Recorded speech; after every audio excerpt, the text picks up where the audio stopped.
Job تے جاندا ملازمت تے جاندا دیہڑی تے جاندا وظیفہ پڑھیا کر رب ادے نال برکت عطا کردا ہی رزق عطا کردا ہی اولاد عطا کردا ہی خوشیاں عطا کردا ہی آئیے میں تانوں صحیح مسلم جو ہے وظیفہ پڑھ کے سناواں جدوں دا پیغمبر نے سنیا پیغمبر دے صحابی نے سنیا کدی نہیں چھڈیا انہاں نبی پاک دے اذکار نال پہ ایتھے اسی درود بھی کڑی جانے ہاں اذکار بھی کڑی جانے ہاں او اللہ دیو بندیو پورے دنیا دے مولوی مل کے کوئی دعا کڑن وظیفہ کڑن مل کے بولو نبی پاک دے دسے ہوئے وظیفے دے ایک حرف دی برکت دا بھی مقابلہ ہو سکدا ساڈی دعوت ہے قرآنی اذکار یاد کرو سرکار پاک علیہ السلام دے دسے اذکار یاد کرو انج مسجد نبوی ہے تے نبی پاک علیہ السلام صحابہ نو نماز پڑھا رہے ہیں اللہ تانوں مسجد نبوی دیاں نمازاں نصیب کرے سارے بولو اللہ مسجد نبی دیاں نمازاں نصیب کرے نبی علیہ السلام اپنے صحابہ نو نماز پڑھا رہے ہیں تے توجہ رکھنا نماز پڑھاندیاں نا پتہ نہیں زور دی نماز سی کہ اثر دی سی خاموش نماز سی ایک صحابی پیچھوں کہنے لگے اللہ اکبر کبیرہ والحمدللہ کثیرہ وسبحان اللہ بکرۃ واصیلا ایک صحابی نے کہا اللہ اکبر کبیرہ والحمدللہ کثیرہ وسبحان اللہ بکرۃ واصیلا نبی علیہ السلام نے سلام پھیرے آپ نے فرمایا من المتکلم آنفا اوے تواڈے چوں وظیفہ کنے پڑھیا ہے ایک صحابی ڈریا کہنے لگا اللہ دے نبی اے وظیفہ میری زبان چوں نکلیا ہے تے اللہ دے پیار چ نکلیا ہے اللہ دے نبی ناراض نہ ہویا جے جھڑکیا جے نا نبی علیہ السلام نے جدوں گل سنی ہے تے آپ نے فرمایا جدوں تو اے وظیفہ پڑھیا اے دا معنی پتہ کی جے اللہ اکبر کبیرہ میرا اللہ ہمیشہ تو وڈا ہے ہمیشہ لی وڈا ہے تے سب تو وڈا ہے والحمدللہ کثیرہ پاویں میری تنخواہ تھوڑی ہے پاویں میرے کول پت نہیں پاویں میرے کول صحت نہیں پاویں میرے دن تے میرے حالات ماڑے نے والحمدللہ کثیرہ میں جگہ جگہ تے اللہ دے گلے شکوے نہیں کردا میں اللہ دی حمد کردا واں تعریف کرنا واں تے اللہ دی حمد کثیر کرنا واں صبح شام اللہ دی پاکی بیان کرنا واں آپ نے فرمایا جدوں تو اے وظیفہ پڑھیا ہے عجب تو لہا پہلی گل وے تیرے کولوں اے وظیفہ سن کے میں اللہ دے نبی دا ایمان تازہ ہو گیا ہے یار سیانے لوگ بیٹھے ہو ایک گل دسو وہ وظیفہ کتنا طاقتور ہونا ہے صحت والا ہونا ہے برکت والا ہونا ہے نور والا ہونا ہے کہ جڑا وظیفہ سن کے اللہ دے نبی دا بھی ایمان تازہ ہو گیا حدیث دے اگلے ٹکڑے دے غور فرمانا آپ نے فرمایا وَفُتِحَتْ لَهَا أَبْوَابُ السَّمَاءِ جدوں تو آکھیا نا اللہ اکبر کبیرہ والحمدللہ کثیرہ وسبحان اللہ بکرۃ واصیلا فتحت لها ابواب السماء تیرے اس وظیفے دے استقبال واسطے اللہ نے آسمان دے ستے دروازے ہی کھول دیتے ہیں سبحان اللہ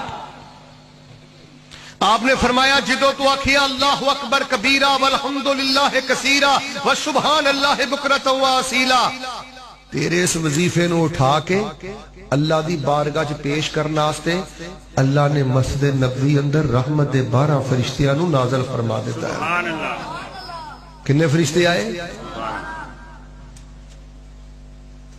جا جڑا مینوں میرا بھائی آندا نا شیخ صاحب میں لمے چوڑے اذکار نہیں پڑھ سکدا لمیاں چوڑیاں دعاواں نہیں کر سکدا کوزے چ دریا باندھی اور بالخصوص میرا جوان ویر میری گل سنے بچیا تو اجے بڑی زندگی بسر کرنی ہے اللہ دی قسم ہے دنیا تے بڑے تکے نہیں دنیا تے بڑے دکھ نہیں دنیا دار بڑا شریکہ کٹ دے نہیں تنہائی چاہ وظیفہ پڑھیا کر اللہ اکبر کبیرہ والحمدللہ کثیرہ وسبحان اللہ بکرۃ واصیلا رب تینوں کدی کوئی تھوڑ نہیں آن دے گا اے ہزاراں دی تعداد اندر کلیاں تنہائی چ پڑھنا تیرا کام ہے بن منگیاں دوواں جہاناں دیاں سب نعمتاں عطا کر دینا رب العالمین دا کام ہے حضرت عبداللہ بن عمر فرماندے نے میں جدن دا وظیفہ سنے ہیں اودن دا وظیفہ پڑھنا میں کدی چھڈیا ہی نہیں میں بلا ناغا پڑھنا چل دیاں پھر دیاں پڑھنا کثرت نہ پڑھنا کی خیال انشاءاللہ تسی بھی پڑھو گے جی نظر تے نہیں آ رہے کی پروگرام ہے پڑھو گے انشاءاللہ ہاتھ کھڑا کرو ہاں کیڑا کیڑا پڑھے گا اور کیمرہ ادھر بھی کر وہی ادھیاں بندے ہاتھ نہیں چکے خیر ہے ہاتھ چکے کہ دعا کرا یا اللہ جنہیں دلوں ہو کے ہاتھ چک لے ہیں کعبۃ اللہ دے طواف پڑھن دی توفیق دے دے آج چکلو چنگے رہو گے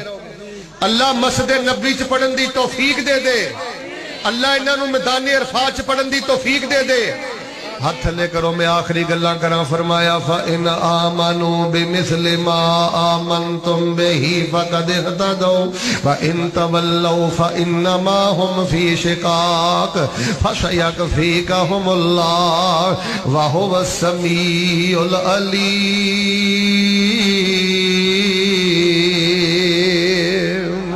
بھائی جان جے نبی پاک نال پیار کر دیو تے نبی پاک دیاں گلاں بھی منو، نبی پاک دیاں حدیثاں بھی منو۔ ایک ہی ہے یار میں صدقے جاواں، میں واری جاواں، میں قربان جاواں، سرکار پاک دے ولادت چ بھنگڑے پاواں، ہے ڈانس کراں، رستے بند کراں تے مرضی بھی اپنی کراں، اے میرے بھائی پیار نہیں۔ جے پیار ہے تے نبی پاک دی حدیث تے عمل کرو۔ لو میں تانوں ایک مسلم شریف دا واقعہ سنانا ہے، لیکن ذرا بڑی محبت نال واقعہ سننا۔ میرے اور تواڈے پیر و مرشد جناب محمد صلی اللہ علیہ وسلم دے پیارے صحابی نے ایک ماڑے صحابی نو قرضہ دیتا ہے۔ توجہ توجہ مسلمانوں، ایک تگڑے صحابی نے ماڑے صحابی نو قرضہ دیتا ہے تے وعدہ مقرر ہو گیا ہے، تحریر لکھ لئی ہے، فلانے دن پیسے واپس کرنے نے۔ اللہ دا کرنا جڑا مکروہ صحابی ہے انہیں بڑی کوشش کیتی ہے، انہیں بڑی محنت کیتی ہے، لیکن اُد کو پیسے نہیں بن سکے، قرضہ نہیں ادا کر سکیا۔ تے جڑا مالدار صحابی ہے قرضہ لین واسطے دروازے تے آ گیا ہے، جدوں نے دروازہ کھٹکھٹایا ہے وہ جڑا مکروہ صحابی سی وہ ڈر دا مارا پچھلے کمرے جا کے چھپ گیا، وہ دروازہ کھٹکھٹا کے ٹر گیا۔ پھر 3-4 دن تو بعد آیا، انہیں آواز پچھان لی، پھر پچھلے کمرے جا کے چھپ گیا۔ پھر تیسری چوتھی دفعہ آیا وہ پھر چھپ گیا۔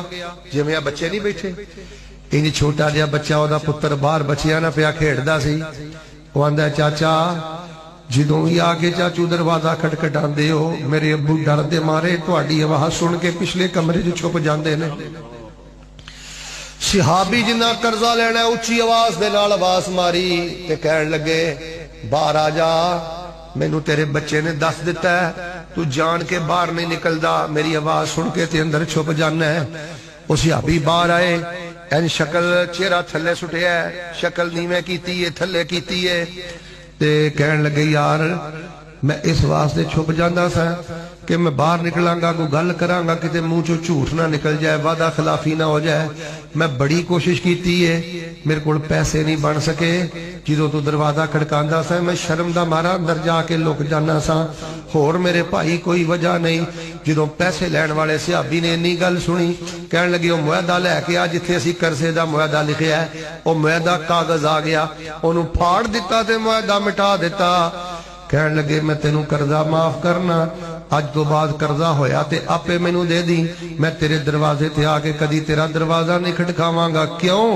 نبی پاک نے فرمایا ہے جڑے کسے کمزور تنگ دست مقروض دا قرضہ معاف کرے گا اللہ قیامت والے دن دے گناہ معاف کر کے انہوں جنت دا مہمان بنا دین گے۔